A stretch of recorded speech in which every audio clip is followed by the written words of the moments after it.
नमस्कार साथियों, आप सभी का स्वागत है आपके अपने YouTube channel HSSC think tank पे। आज की इस वीडियो में हम पढ़ेंगे केपलर के द्वारा दिए हुए ग्रहों की गति के नियम है। जो केपलर ने जो तीन नियम दिए थे ग्रहों की गति से संबंधित, उन तीनों नियमों के बारे में हम पढ़ेंगे आज।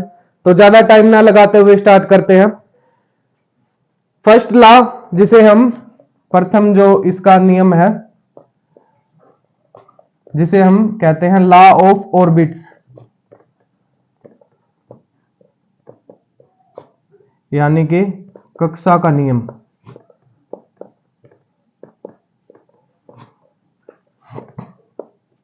इसमें क्या है, इसमें केपलर ने बेसिकली दो पॉइंट दिए थे। पहला पॉइंट तो यह था कि जो कक्षा है, मान लो कि जो अपना सौरमंडल में जितने भी ग्रह सूर्य के चारों ओर चक्कर लगा रहे हैं, वो एक तो वृत्ताकार ना होकर,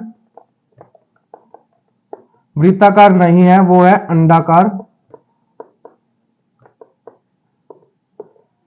केपलर ने एक पॉइंट तो अपने पहले लॉ में यह दिया कि सूर्य के चारों ओर जो भी ग्रह उसकी सूर्य की कक्षा के अंदर रोटेट कर रहे हैं, चक्कर लगा रहे हैं, तो वो एक अंडाकार कक्षा में चक्कर लगा रहे हैं, न कि वृत्ताकार में।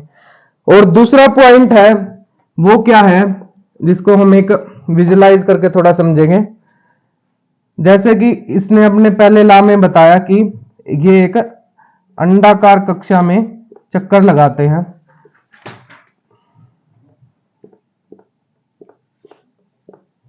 तो मान लो ये है कोई अंडाकार कक्षा। इसमें जो सेकंड पॉइंट है, केपलर ने यह बताया कि दो फोकी पॉइंट हो सकते हैं या दो केंद्र हो सकते हैं सूर्य के। मान लो कि यहां है सूर्य,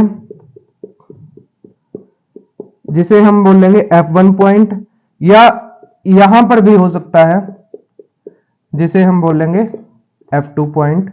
तो पहले लॉ में जो दूसरा पॉइंट है बेसिकली यही है कि मान लो ये यहां कोई ग्रह है, जो प्लेनेट है, सूर्य के चारों ओर चक्कर लगा रहा है, तो ग्रह जो सूर्य का केंद्र है ना, F1 या F2 में से ही कोई एक होगा। या तो सूर्य यहां पर हो सकता है या फिर यहां पर। यानी कि कहना क्या चाह रहा था केपलर कि सूर्य के दो फोकल पॉइंट हो सकते हैं, दो केंद्रक बिंदु हो सकते हैं, जिसके जिसके अनुसार कोई ग्रह है जो अपने अंडाकार कक्षा में घूमेगा या अपनी घूर्णन गति को जारी रखेगा। तो यह था पहला नियम।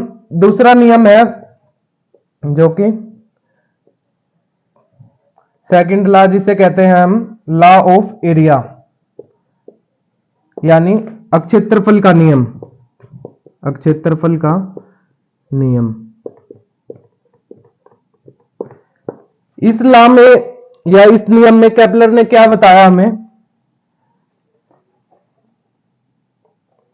केपलर ये कहता है कि मान लो ये कोई अंडाकार कक्षा है किसी ग्रह की, और सूर्य यहां पर है, मान लो अपने F1 पॉइंट पे है, यहां पर है, और ग्रह चक्कर लगा रहा है। मान लो ये कोई ग्रह है, एक पॉइंट पे यहां पर था, या इसको हम नाम देते हैं पॉइंट 1 या 1 से डिनोट कर लो। तो कुछ टाइम के बाद यहां पे पहुंच गया, मान लो कोई फिक्स टाइम के बाद यहां से आके यहां पहुंच गया, और कुछ टाइम के बाद पॉइंट नंबर 3 पर आया वही ग्रह, और जितने टाइम पर एक बिंदु नंबर 1 से बिंदु नंबर 2 पे गया है ना, उतने ही टाइम पर 3 से 4 पर आने में जितना समय लिया है, मान लो इक्वल टाइम लिया है इन्होंने। तो जो सन को केंद्रक मानते हुए जितना ये वो बनाएंगे ना अक्षेत्रफल, मान लो इसने तो बनाया ये अक्षेत्रफल 3 और 4 पॉइंट का, और इसका हुआ ये 1-2 पॉइंट का इतना क्षेत्रफल। मान लो कि पॉइंट 1 से 2 है जो एरिया, A1 से हम डिनोट करेंगे, इज इक्वल टू होगा एरिया 2 के जो 3 और 4 पॉइंट पर है।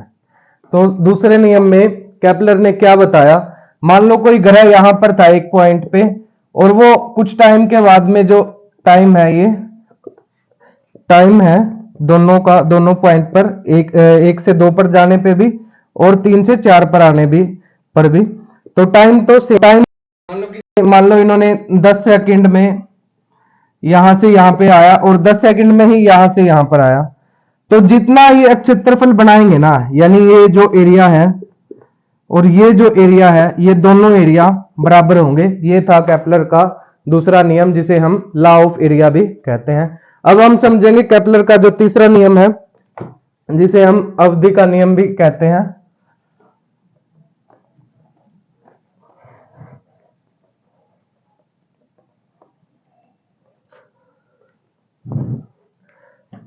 तीसरा जो नियम है, थर्ड लॉ है जो,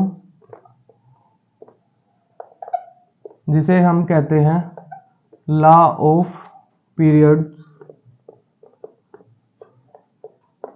यानी अवधि का नियम।